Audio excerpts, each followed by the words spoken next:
Du basket fribourgeois, on va également parler avec le Villars Basket. Sur ma droite et donc votre gauche, le président Gérald Chappuis du Villars Basket. Bonsoir Gérald.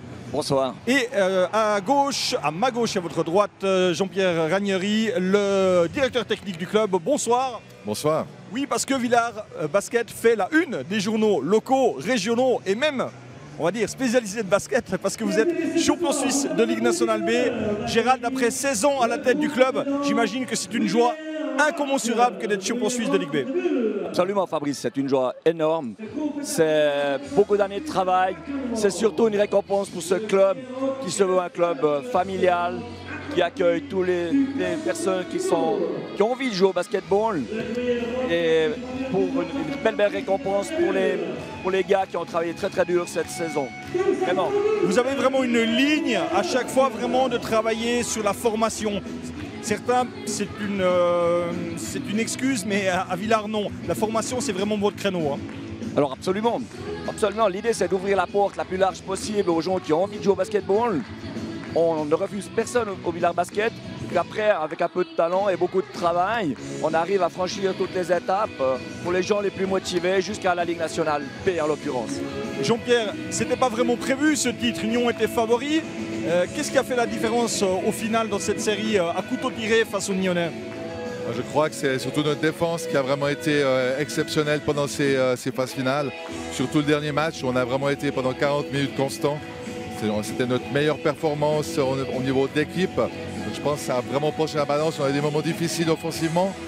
Il y avait beaucoup de public, donc beaucoup d'émotions. Et c'est vrai qu'on a vraiment demandé aux joueurs de se concentrer sur la défense, de travailler, surtout de respecter les consignes. Et avec ça, on a réussi à passer l'épaule.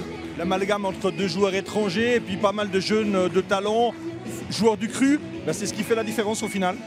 Oui, on parle beaucoup effectivement de nos deux joueurs étrangers, mais on a aussi vraiment des joueurs suisses qui ont participé, pas seulement à la finale, mais dans les demi-finales. C'est certains joueurs qui ont pris le dessus. Donc c'est vraiment un groupe complet. Ça n'a jamais été les mêmes joueurs qui ont fait la différence au niveau des joueurs suisses. Chacun a réussi à un moment donné à épauler notre duo d'étrangers qui était extraordinaire effectivement. Mais c'est une équipe, ils ne peuvent pas gagner tout seul. Gérald Chappuis, on est d'accord, le Villars Basket est promu en Ligue nationale A, mais il ne jouera pas dans l'élite la saison prochaine. Absolument. Pour nous, la ligne était très très claire parce qu'on estime qu'il n'y a pas le bassin dans la région de Fribourg pour alimenter deux clubs de Ligue nationale A ici dans la région.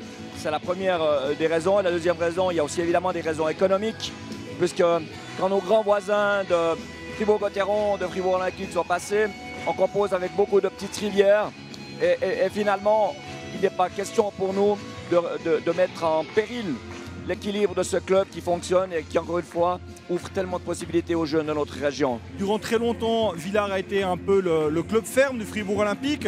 Maintenant, il y a l'académie qui s'est créée il y a une décennie. On se rappelle de joueurs comme Denervaux, comme Colère, comme Razek, si je ne me trompe pas, qui sont passés par Villars. Est-ce qu'aujourd'hui, c'est un regret de ne plus travailler directement avec le Fribourg Olympique?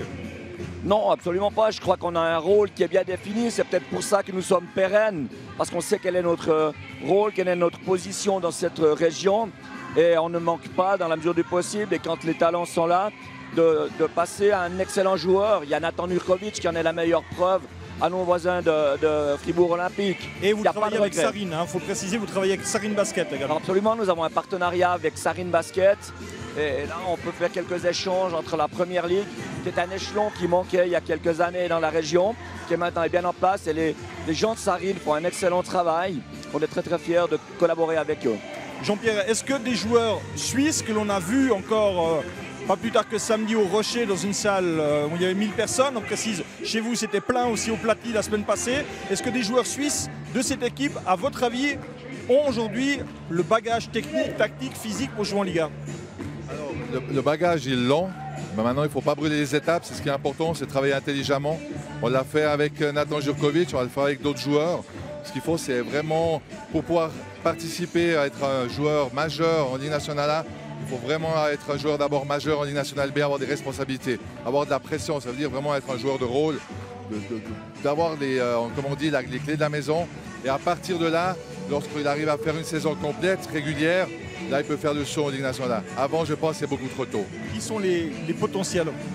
Alors, les potentiels, il y a le frère à Nathan Jurkovic, c'est Thomas Jurkovic, ça c'en est déjà un.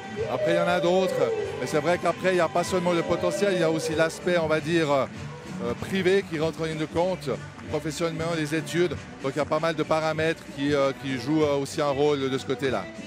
Président, le titre, voilà, il est fait. Vous voulez pas aller en Ligue A. L'année prochaine, vous repartez avec quel objectif? De conserver ce trophée comme vous nous avez amené. Faut le dire, au hockey sur glace, il est très moche, mais au basket, il est très joli. Hein, très bon. C'est un joli trophée. Donc le but, c'est qu'il reste dans la vitrine du Villars Basket durant 2 saisons. C'est ça l'objectif? Alors ça serait exceptionnel. Maintenant, comme on a un club qui veut être pérenne, évidemment, chez nous, les gens passent, ils sont là, mais ils peuvent être appelés pour des raisons personnelles, pour des raisons d'études, pour des raisons professionnelles, à s'en aller ailleurs. Et chaque année, c'est un défi. On va faire un bilan avec Jean-Pierre par rapport à l'effectif qui va nous rester. Ensuite, on va penser à un joueur étranger. Et puis ensuite, on fixera un objectif qui est réaliste en fonction des effectifs que l'on a. Mais quand on est champion, est-ce que on devrait, tout du moins en théorie, pouvoir augmenter le budget ou tout du moins avoir plus de facilité pour le boucler? Parce que là, vous avez quand même une visibilité qui est supérieure à l'accoutumée, même si les médias fribourgeois travaillent beaucoup également avec vous. Alors évidemment, c'est une excellente vitrine. Ça va nous permettre d'être encore plus crédible qu'on l'a été jusqu'à présent auprès de nos sponsors, auprès de nouveaux sponsors que je salue d'ores et déjà, pour éventuellement élargir le budget. Mais de là à franchir le pas, je pense que ça serait extrêmement compliqué. Jean-Pierre, vous partagez? Ça ne sert à rien d'avoir 2 équipes dans l'élite. Là, la hiérarchie aujourd'hui du basket fribourgeois, on va dire, elle est naturelle et elle est juste, elle est cohérente. Oui, effectivement, elle est juste, elle est cohérente. Il n'y a pas qu'à Fribourg, il y a dans d'autres villes, c'est évident. Je veux dire, on ne peut pas se brûler, il y a d'autres clubs fribourgeois qui ont tenté l'aventure en Liga et aujourd'hui ils n'existent plus. Donc on ne va pas se lancer là-dedans. Il y a un aspect financier mais aussi un potentiel joueur. On n'a pas les frontières tout près avec un gros contingent de joueurs et chez nous les joueurs on ne les paye pas. Donc ils viennent, on donne un cadre au niveau du club. Donc ils viennent vraiment parce que c'est des passionnés de basket. Ils ont envie de pouvoir évoluer dans un très bon niveau avec les moyens qu'ils ont et aussi par rapport également avec leur vie privée, professionnelle ou étudiant. Donc effectivement, ça ne sert à rien d'avoir 2 clubs en Ligue nationale à Fribourg. On sait que cette Ligue nationale B n'est pas jugée comme très attractive puisque pour l'instant il y a 7 équipes dans le championnat prochain. Ça j'imagine que pour tous les deux c'est une grosse crainte d'avoir un championnat finalement dévalué parce qu'il devrait peut-être se jouer à 6, 7 ou 8 équipes. J'ai l'impression qu'il faut vraiment qu'on trouve très rapidement 10 équipes pour qu'il y ait une vraie pyramide dans le basket helvétique, ce qui est en train de manquer. Alors je partage complètement cette analyse, évidemment. Il y a 3, peut-être 4 saisons, nous étions 14 équipes en Ligue nationale B. Après, pour différentes raisons, on a étayé l'élite avec les avantages et les inconvénients que ça représente. 12 équipes en Ligue 1, c'est aussi une question qu'on doit se poser, que nous avons posée à Swiss Basketball, parce que je pense qu'à moins de 10 équipes, c'est compliqué. Donc idéalement, ça serait 12 et 12. Alors après, il y a toujours la question de motiver les équipes de Première Ligue à monter. On a eu une discussion il y a quelques semaines avec des clubs de Première Ligue.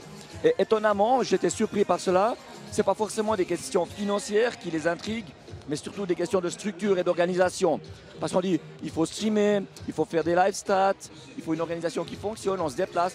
Donc ce n'est pas toujours une question d'argent. C'est aussi une question de structure et d'organisation. On suivra tout ça. Merci beaucoup à Gérald Chapuis d'avoir amené la coupe en direct sur MySport ce soir. Merci à Jean-Pierre Reinery pour le Villars Basket, champion de Ligue nationale B. Et puis dans 3 minutes 20, on passe à la deuxième mi-temps ici entre le Fribourg Olympique et Union Neuchâtel.